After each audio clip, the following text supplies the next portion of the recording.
O Red Bull Bragantino foi goleado pelo Flamengo. Agora está perto da zona de rebaixamento. O Bragantino briga para não cair?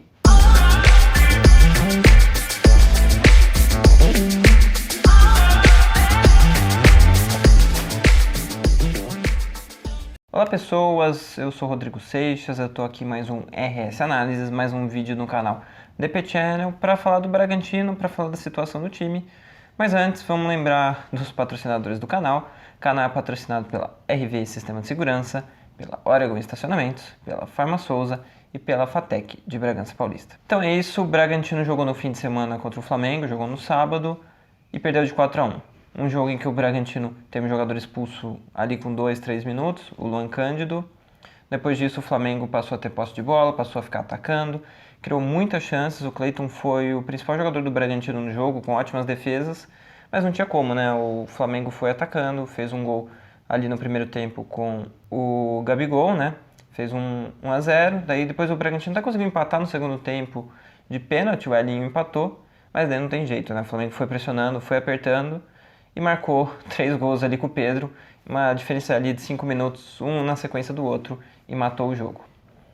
Eu acho que desse jogo a gente pode imaginar que o resultado já era meio que previsível, né? O Flamengo é um time melhor, poderia vencer, e quando o roteiro ainda fica desse jeito, fica mais complicado ainda. Mas eu acho que tem um ponto que a gente tem que levar em consideração, é que acho que talvez a estratégia que o Bragantino usou para entrar em campo talvez não seja a melhor de todas. Porque o Bragantino, naqueles primeiros minutos, até ter um jogador expulso, estava pressionando a saída de bola do Flamengo. Então colocava bastante jogador no ataque para roubar a bola. Coisa que esse time era muito bom de fazer lá para 2020, 2021, esse ano já nem tanto. E o Flamengo conseguiu sair bem fácil até da pressão nesse lance do gol e acionou logo o ataque. Daí acabou gerando uma jogada de muito perigo, né? O Gabigol ia sair na cara do gol, o Luan Cândido acabou fazendo o pênalti. Mas aí você pensa, a defesa não estava bem posicionada, porque a defesa não marcou em linha para deixar o ataque impedido e também não marcou a profundidade para tentar receber essas bolas lançadas nas costas da defesa. Então você tem um erro da marcação subindo pressão e não funcionando, e da defesa não marcando a profundidade ou ficando em linha. Então aí tem um erro do Luan Cândido de fazer o pênalti ser expulso? Tá, você pode até dizer que sim, mas é um erro coletivo também e talvez de estratégia, porque talvez fosse melhor você começar o jogo um pouco mais fechado e apertar em alguns momentos, ou de execução, você poderia ter apertado melhor a saída de bola, ter roubado a bola ali, ou defender um pouco melhor. Então eu acho que tem alguns erros ali que podem ter influenciado na derrota depois ali do jogo, ou de execução ou de estratégia. Daí você vai avançando no jogo e o Bragantino defende primeiro em 4-4-1, deixa só um jogador na frente, 2 linhas de 4, e estava defendendo mal, porque estava dando muito espaço ali pelo meio. O gol do Flamengo sai numa jogada ali pelo meio, e tem outras chances também complicadas do Flamengo no jogo ali pelo meio. Agora eu vou pegar o campinho para mostrar a mudança tática que o Barbieri fez no time e que melhorou o time no segundo tempo. Então aqui tem o campinho, de vermelho é o Flamengo, de azul é o Bragantino. O Bragantino com um jogador a menos, né? 4-4-1. E ele começou a marcar primeiro assim, 4-4-1. E o Flamengo, que usa um 4-4-2 com um losango aqui no meio, ele se mexe muito e se movimenta muito, principalmente nessa zona aqui. Então você vê no lance do gol, o Arrascaeta vindo pelo lado e depois os jogadores infiltrando aqui nesse espaço, né, que é na movimentação aqui. E isso foi criando muitas chances para o Flamengo. O Flamengo foi criando muitas jogadas ali. E ali, depois o Barbieri entendeu que era melhor mudar o time. O que ele fez?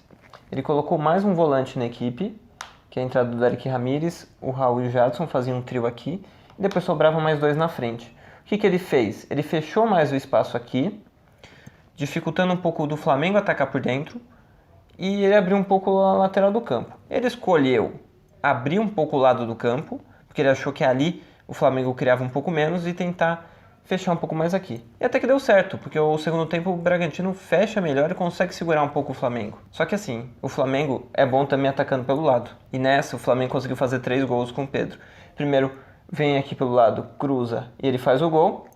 Depois, outro cruzamento, ele faz o gol. E depois aí já num Bragantino um pouco mais bagunçado, sobe no espaço aqui, ele finaliza de fora. Então era um Bragantino que entendeu o jogo, entendeu o que ele podia fazer para melhorar, fez, melhorou, mas não foi suficiente, porque o futebol, às vezes você fazer o que o jogo pede, às vezes mudar o time para a maneira que você precisa, não é o suficiente. O Barbieri até falou sobre essas mudanças e você pode ouvir agora. Bom, depois da expulsão a gente adotou uma maneira de jogar próxima àquela que era a ideia inicial, não mudei muito, na verdade só tirei um homem de frente mesmo, e a estrutura era a mesma, mas a gente não estava conseguindo conter esse jogo por dentro do Flamengo, que é a principal arma do Flamengo, essas combinações entre o Gabriel, o Everton Ribeiro, o Arrascaeta, o Pedro, é ali que está o core, ali que está o coração do jogo do Flamengo. E aí tanto é que aí depois a gente acabou perdendo o Andrés por lesão também, então quer dizer, eu tive que mexer novamente, mas aí no momento que, acho que foi antes disso, do Andrés machucar, que a gente estava conversando justamente que a gente precisava impedir essas combinações e esse jogo por dentro. E aí com a saída do Andrés a gente mudou, a gente passou a colocar 3 volantes ali por dentro, jogar com 2 homens na frente e deixar os lados do campo para o Flamengo, justamente para inibir esse jogo por dentro deles. E eu acho que a gente fez isso bem. Na maior parte do tempo, eles pararam de ter situações de finalizar da entrada da área, eles pararam de ter situações de combinação, e a gente sabia que era um risco as bolas cruzadas. Mas é o cobertor curto, como você falou, a gente tinha que fazer uma opção. A opção foi que se a gente tivesse que oferecer alguma arma para eles, que fosse a arma menos letal. E aí, a partir desse momento, eles levaram perigos em algumas bolas cruzadas de segunda trave, copeiro, tal, antes da gente acabar sofrendo o segundo gol. E aí eu digo que é uma bola que a gente precisa corrigir, porque o segundo gol é uma bola rasteira, a gente não pode admitir que isso aconteça, uma bola rasteira cruzar a área, né?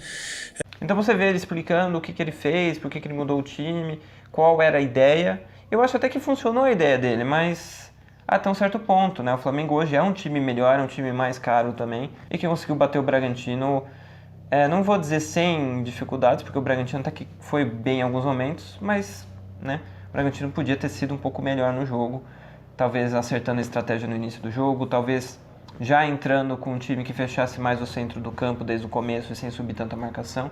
Há opções, mas eu não vejo tantas assim para o Bragantino ser melhor do que o Flamengo.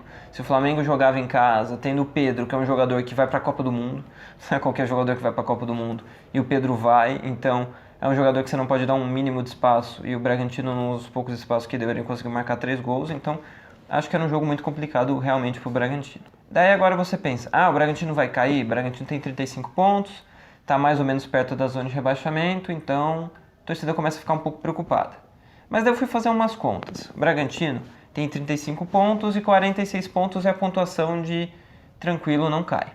46 pontos, o Bragantino teria que fazer 11 pontos nas rodadas que faltam. Faltam 9 rodadas, são 27 pontos de disputa, e o Bragantino daria para fazer 11 pontos. Hoje, o aproveitamento do Bragantino no campeonato é de 40%. 40%, quantos pontos dariam em 9 rodadas? Na estatística dá 10,8 pontos. Como não dá para ter ponto 8, né, a pontuação mais próxima é exatamente os 11 pontos que o Bragantino faria para não cair. Acho que o Bragantino talvez até consiga, né? Até olhando a tabela aqui, o Bragantino joga contra o Cuiabá em casa, contra o Curitiba fora, contra o Santos em casa, Atlético Paranaense em casa, Botafogo fora, Avaí fora, América em casa, Fortaleza fora e na última rodada Fluminense em casa. Então acho que se ele seguir o aproveitamento que ele tem e o futebol que ele está jogando, ele não vai cair. Agora, o Bragantino pode fazer mais, pode ir mais longe, então acho que talvez a questão seja principalmente essa. Como conseguir tirar um pouco mais desse time para tentar pegar uma Sul-Americana, para tentar pegar Libertadores. Hoje eu acho inviável, acho que não dá para chegar pelo futebol e pela pontuação, mas pelo menos uma Sul-Americana, né? Porque ficar sem competição internacional na próxima temporada, acho que fica muito ruim. E daí nesse momento vem, o Barbieri tem que sair, tem que reformular o elenco. Acho que a minha ideia é a mesma do que eu já falei em outros vídeos, né? Eu acho que não mudou muito. Acho que o Barbieri não é o principal problema, eu acho que ele pode fazer mais coisas às vezes, mas eu acho que ele não é o principal problema. De repente, trocar ele no final da temporada e trazer um outro técnico para o ano que vem seja uma mudança de áreas importante, e se você trouxer um técnico bom, o time pode evoluir, mas também não é garantia. Agora, o elenco é um elenco que não é tão forte, né? Ele tem seus limites, vários jogadores que não evoluíram o esperado. Sei lá, o Praxedes é um cara que o Bragantino apostava muito. Hoje ele não é um reserva que entra muito, né? Ele não é titular e nem um reserva muito usado. Então, acaba sendo um time que não rende o que era o esperado. E hoje o Bragantino, dificilmente ganha de um time que tem um elenco melhor que o dele. No Brasil tem alguns times que têm elenco melhor que o dele. Não diria, sei lá, que são 10 times, mas perto disso. E na hora de você jogar com os times mais fracos, o Bragantino ganha. Mas também não tem ganhado sempre, né? Por exemplo, o Goiás, que eu acho que hoje que tem um elenco pior que o do Bragantino, conseguiu não perder do Bragantino, conseguiu ser melhor que o Bragantino em praticamente todos os confrontos dessa temporada. Talvez não em atuação, né? Mas em resultados foi. E nessa o Bragantino acaba indo mal no campeonato, né? Acho que muito por conta disso.